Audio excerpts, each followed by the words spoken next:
Hey guys, this is Dr. Giant Squid. This is my homemade crash test dummy.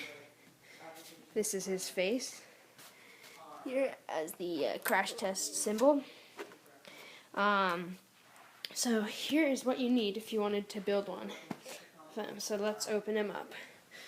So I'll open him up actually in a minute, but this is what you'll need. A milk gallon. If you want some markers, optional, a hoodie, some sweatpants, and some boots that would go high up on the ankle like that, some gloves, and a long shirt to go under that hoodie, like that. Okay, so what you're going to do is you're going to get the milk jug and put it in the hoodie. And then you're gonna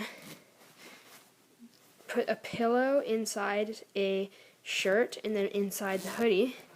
And then that will come down into the pants here. And then I have just like I have tubes, like, you know, the cardboard tubes, like put those down in here and then stuff plastic bags around it. In his hips I have the pillow comes to here, and then I have some plastic bags there, tubes, and then for his feet, just like more shorter tubes that go out that way. And then, yeah, and then this is what you can do with him when you're done. You just grab him by the waist, and then you just yeet him onto the ground. And that's the homemade crash test dummy. Bye.